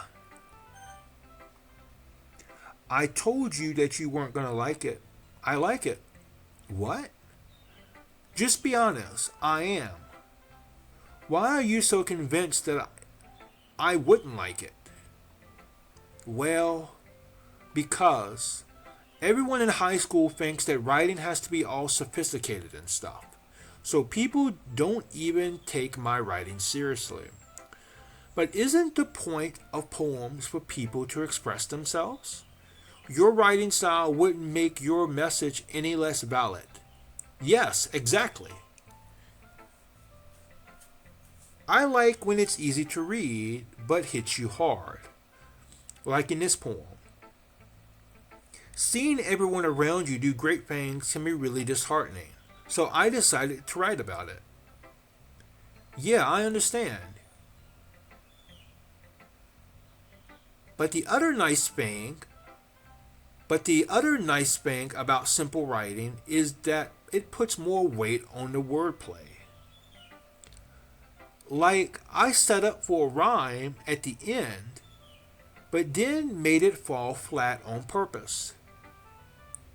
It helps bring out the feeling in the last line. So you did. I guess more went into it than I realized. That's what it means to be a pro. I'm glad you learned something. Didn't expect that from the youngest one here, did you? Yeah, guess not. I decided to humor her with that last comment, and humoring a tsundere is probably placating that ego is probably the best way to deal with them, probably. I don't really care how old everyone is, but if Natsuki is feeling proud, then I won't take that away from her. Phew. I guess that's everyone. I glance around the room. That was a little more stressful than I anticipated. It's as if everyone is judging me for my mediocre writing ability. Oh, that's a picture of Sayuri hanging in the back of the classroom. That's some interesting art to have decorating a school classroom, a high school classroom. So yeah, that's something. Even if they're just being nice, there's no way my poems can stand up to theirs. This is a literature club after all. I sigh. I guess that's what I ended up getting myself into. Across the room, Monica is writing something on her notebook. My eyes land on Yuri and Natsuki. They gingerly exchange sheets of paper, sharing their respective poems. As they read in tandem, I watch each of their expressions change. Natsuki's eyebrow furrow in frustration. Meanwhile, Yuri smiles sadly. What's with this language? Eh? Did you say something? Oh, it's nothing. Natsuki dismissively returns the poem to her desk with one hand. I guess you could say it's fancy. Ah, thanks. Yours is cute. Cute? Did you completely miss the symbolism or something? It's clearly about the feeling of giving up. How can that be cute? I know that. I just meant the language, I guess. I was trying to say something nice. Eh? You mean you have to try that hard to come up with something nice to say? Okay, I said this the first time around, but I feel like Natsuki, she's just looking for something to bitch about. And that is a horrible personality trait to have.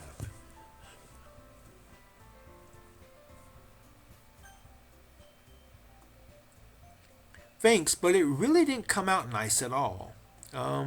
Well, I do have a couple of suggestions. If I was looking for suggestions, I would have asked someone who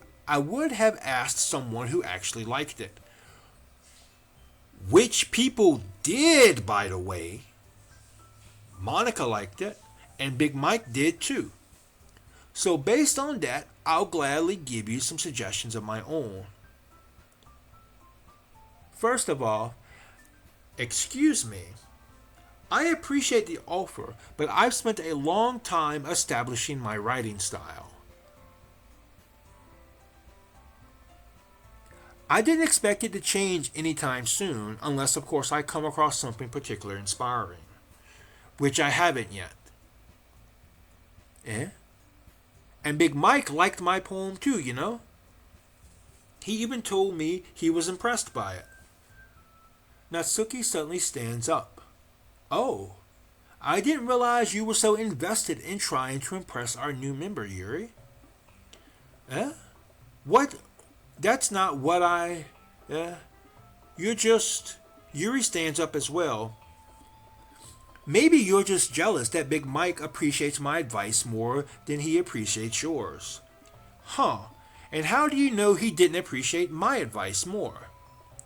Are you that full of yourself? No. If I was full of myself, I would deliberately go out of my way to make everything I do overly cutesy. Ugh. Well, you know what? I wasn't the one whose boobs magically grew a size bigger as soon as Big Mike started showing up. Natsuki. Natsuki, that's a little... And both Natsuki and Yuri say together, this doesn't involve you. Taking out your own insecurities on others like that. You really act as young as you look. Natsuki, okay. Shit is starting to hit the fan. Me? Look at who's talking, you wanna be edgy bitch. Oh, well, goddamn. They ain't pulling any punches this go round. Edgy? Sorry that my lifestyle is too much for someone of your mental age to comprehend. See? Just saying that proves my point. Most people learn to get over themselves after they graduate middle school, you know. If you want to prove anything, then stop harassing others with your sickening attitude. You think you can counterbalance your toxic personality just by dressing and acting cute. The only cute thing about you is how hard you try. Whoa, be careful or you might cut yourself on all that edge, Yuri. Oh, my bad, you already do, don't you? Oh, damn. Oh, damn. So she's saying that Yuri cuts herself. Huh. Did you just accuse me of cutting myself? What the fuck is wrong with your head? Yeah, go on. Let Big Mike hear everything you really think. I'm sure he'll be head over heels for you after this. Ah? Suddenly Yuri turns towards me as if she just noticed I was standing here. Big Mike, she's just trying to make me look bad. That's not true. She started it. We're going to go with Yuri. Yuri. Yuri. Oh, we keep clicking it and the picture gets closer. Oh, damn. Yuri. Yuri. Yuri. Yuri. Yuri. Oh, and there's Monica.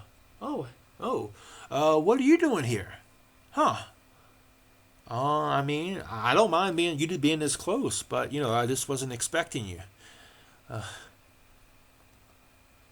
Oh, Monica.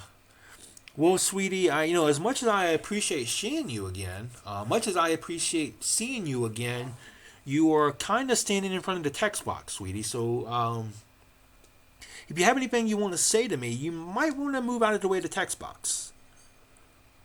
Hey, Big Mike, why don't we step outside for a little bit? Oh, hell yeah, baby, let's step outside. Step outside and we can come. I can go back inside. Not inside the classroom, though. Sorry about that. They really shouldn't have tried to get you involved. It's probably better for us to stay out of this. Well, we'll go back inside once they're done yelling. Ha ha ha. Some president I am, right? I can't even confront my own club members properly. Yeah, there's probably a good lesson in here, probably about not killing people. Probably. Because you never know just how important a person is in the world, or just how useful they could be. Even if they're not useful, you shouldn't kill them. But, there's probably a good lesson here, Monica.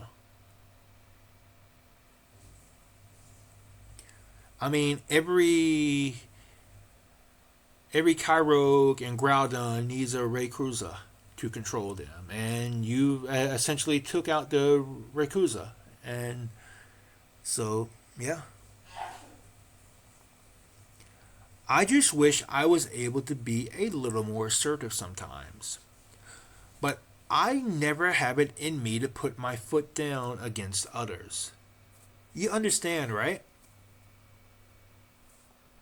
Anyway, if this makes you want to spend less time with the others, then that's fine. Oh, baby, I would spend all the time in the world with you if I could. All the time.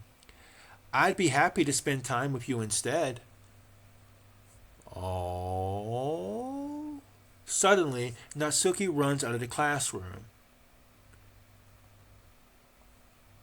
She quickly runs away.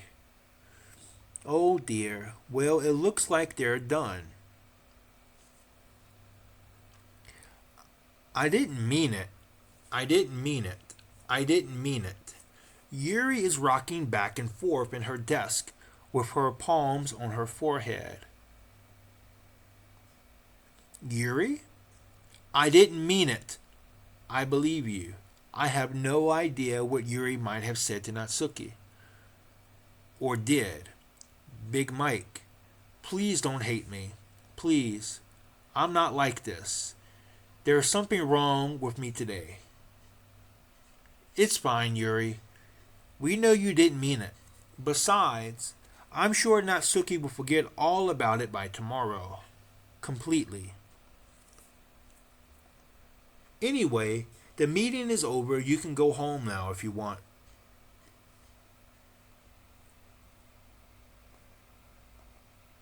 Yuri looks at me like she wants to say something, but she keeps glancing at Monica. You can go first, Monica. I like to stay a little bit longer. I'm the president, so I should be the last one out. I'll wait for you to be done. Well, I'm vice president, so please let me take that responsibility today.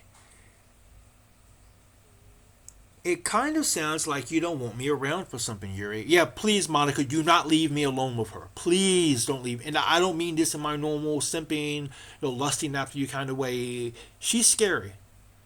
She's scary.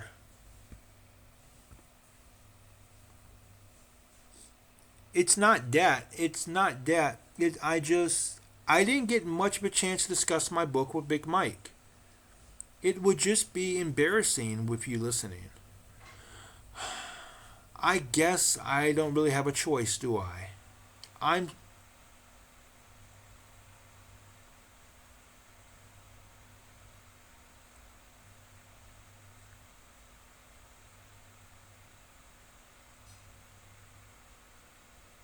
I'm sorry for causing trouble. Oh, all right. And yeah, that just kind of happened. Huh. All right. So I think we're gonna call it here. Um, I think we're gonna call it here. So let me save my game.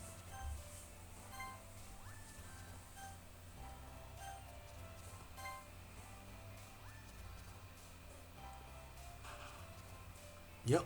And yeah, so yeah, this has been an interesting experience. And if you're new to DDLC, then shit's only gonna go downhill from here. Shit's only gonna get more crazier from here. Uh, so yeah, yeah, it's interesting. It's interesting the character dynamics here. There's no Sayuri to step in to stop them from fighting, and so yeah, it really is a great example of how that one person in the world can make all the difference. How one person in the world really impacts the people around them, and how when that person's missing, or in this case, how it's like they didn't even exist. They never existed. All the difference that can make, and damn, like shit got real in that fight. Like neither one of them were holding back. Like this could have been like not an anime fight. This could have been like a real fight. Um, so yeah, um, I don't know exactly how far we got. Again, like I mentioned in the introduction, it's a bit hard to say. It's a bit hard to say.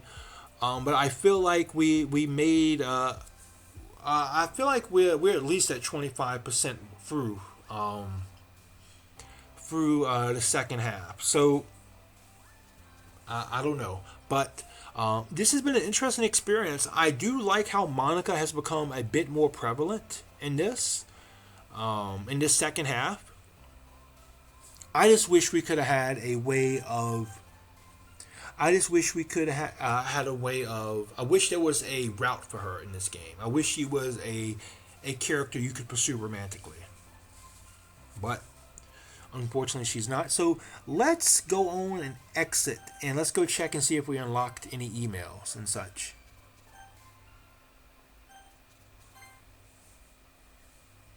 All right, let's check mail.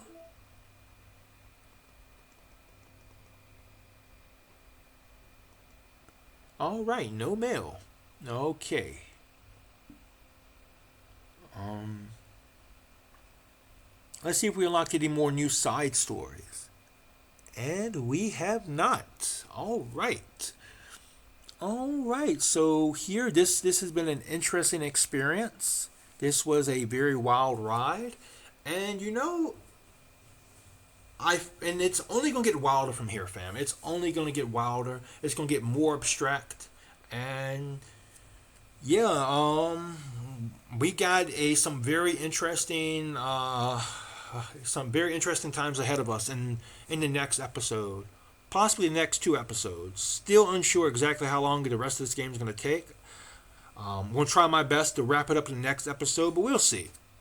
Um, but anyway, if you watched this whole video all the way through, thank you so much. Thank you so much for putting the time into watching this. Um, and yeah, cause this is quite an investment in regards to time. Also, I wanna give a special thanks to Fran, who does a wonderful job of doing my art. Don't know where Fran is now. I'm not on Twitter anymore, so I hope she's doing well. If you're watching this, I hope you're well, Fran. Um, Also, a special thanks to my friends on Twitter, especially the Bird Cult. Even though I don't use Twitter anymore, I still have a lot of friends from there. Special thanks to my friends on Blue Sky.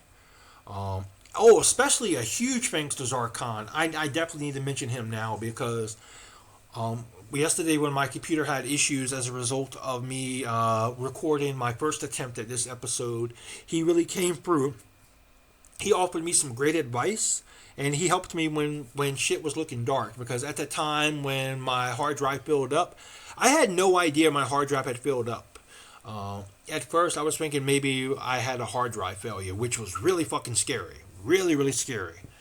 But then I plopped in a USB drive with a version of Ubuntu installed on it, what I normally refer to as my recording studio, and to do some troubleshooting. And then I found out that, hey, yeah, it's my hard drive was just filled up, and which it sucked. I lost yesterday's footage, but on the one hand, it was great that my hard drive is okay. And on the other hand, I feel like this my playthrough today was much better than yesterday. So, but still, I appreciate Zarkon coming through for me. But then also offered me some really good techniques for cleaning out cleaning out some excess storage here on Linux. So very special thanks to Zarkon, all of his chat. They're really great people over there. Really fantastic people. Special thanks to Crundle, who's another amazing streamer who I watch. He's really fantastic as well. But no matter what, no matter where you come from, how you find me, I would just appreciate you being here, fam. Thank you so very much for watching this and for putting up with my silliness and the roughness of all of this. So yeah, should be back next week. Next week at the normal time. Considering nothing crazy happens, with what could be the final episode of this series. So until next time, fam. Remember, in the world that's constantly trying to change you, fight that shit, man. Just fight it and be brave enough to be yourself. Because there's only one of you. And Big Mike knows and he believes that if you'll just be yourself, then you'll be awesome. Peace out!